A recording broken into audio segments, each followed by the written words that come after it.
24 जुलै 1996 सामना वर्तमानपत्रात एक बातमी आली होती। दादरमधल्या एका छोट्या व्यापाराचा पुण्यात खून। वरवर पाहायला ही बातमी रोजच्या बातमीसारखीच वाटत होती, मात्र त्याच दिवशी तत्कालीन विरोधी पक्षनेते छगन भुजबळ यांनी एक पत्रकार परिषद घेतली होती। वरवर पाहता ही पत्रकार परिषद काही विशेष असेल असं वाटलं नव्हतं, मात्र त्यात जे खुलासे करण्यात आले, त्यात ज्या व्यक्तीवरती ज्या नेत्यावरती थेट आरोप करण्यात आले होते, ते विधान राजकीय आणि सामाजिक दृष्ट्या खळबळ माजवणार होतं। बरं, भुजबळांनी हा आरोप केला नव्हता, तर त्या मृत व्यापाऱ्याच्या बायकोनं थेट त्यावेळच्या शिवसेनेच्या एका मोठ्या नेत्यावरती आरोप केला होता। ही घटना 1996 साली मुंबईत पाऊस असूनही महाराष्ट्राचं वातावरण गरम करणारी होती।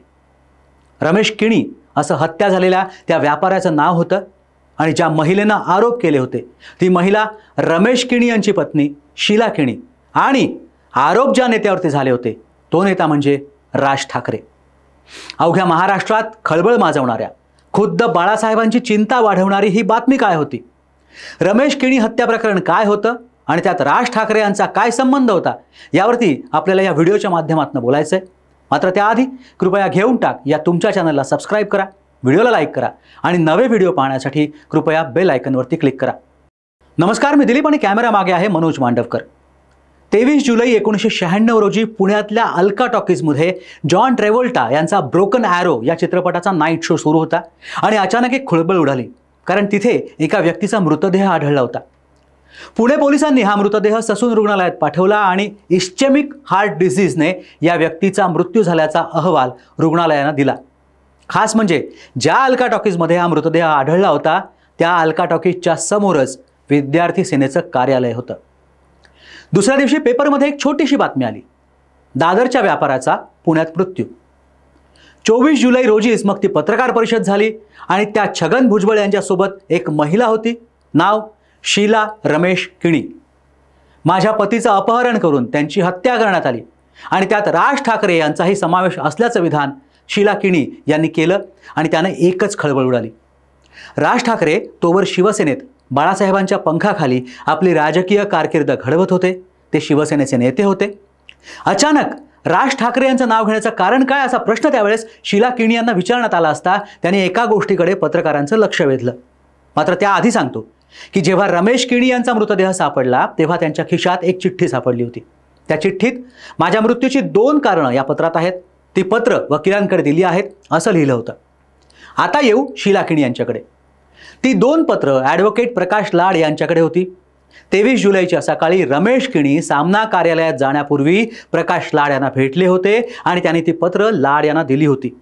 त्यातल्या एका पत्रात त्यांनी नमूद केलं होतं की लक्ष्मीकांत शहा आणि सुमन शहा त्यांना मानसिक त्रास देत आहेत। बरं, या दोघांविषयी आपण बोलूच, मात्र त्याआधी आणखीन एक अपडेट देतो। सामना कार्यालयात राज ठाकरेंना भेटण्यापूर्वी वकिलामार्फत रमेश किणी यांनी एक प्रतिज्ञापत्र तयार केलं होतं। त्यात त्यांनी मी राज ठाकरे यांना भेटायला जात आहे असं नमूद केलं होतं। लक्ष्मीकांत शहा आणि राज ठाकरे एकमेकांचे चांगले मित्र होते। लक्ष्मीकांत शहा लक्ष्मी निवास या सोसायटीचा पुनर्विकास करू इच्छित होते। त्याच इमारतीत रमेश किणी पागडी सिस्टमवरती राहत होते, म्हणजे ते भाडेकरू नव्हते आणि त्यांचा या पुनर्विकासाला विरोध होता। अशात काहीही करून इमारत रिकामी करायची असा चंग शहा यांनी बांधला होता आणि त्या वादात राज ठाकरे अनेकदा माणसांकडून रमेश किणी यांना सामना कार्यालयात भेटायला बोलवायचे आणि फ्लॅट रिकामा करायला सांगायचे असा आरोप शीला किणी यांनी केला होता। त्यावेळेस राज्यात युतीचं सरकार होतं। रमेश किणी प्रकरणाचा तपास CIDकडे देण्यात आला होता। त्यावेळेस विधानसभेत तत्कालीन मुख्यमंत्री मनोहर जोशी यांनी राज ठाकरे यांना क्लीन चिट दिली होती। 5 ऑगस्ट 1996चा तो दिवस होता। मग विरोधकांच्या दबावाने हे प्रकरण CBIकडे वर्ग करण्यात आलं होतं। ज्येष्ठ विचारवंत पुष्पा भावे या प्रकरणाचा पाठपुरावा करत होत्या। मात्र जेव्हा हे प्रकरण सुप्रीम कोर्टात ट्रान्सफर झालं तेव्हा न्याय मिळायची आशा होती, पण CBIकडे जेव्हा या प्रकरणाचा तपास देण्यात आला तेव्हा न्याय मिळण्याच्या आशा मावळल्या, कारण फिर्यादी व्यक्तीला अपीलात जाता येत नाही आणि अपील राज्य सरकार करू शकत होतं, मात्र राज्यात युती सरकार होतं। 29 ऑगस्ट 1997ला ही केस न्यायालयात उभी राहिली, मात्र यात राज ठाकरे यांच्या नावाचा उल्लेखही नव्हता।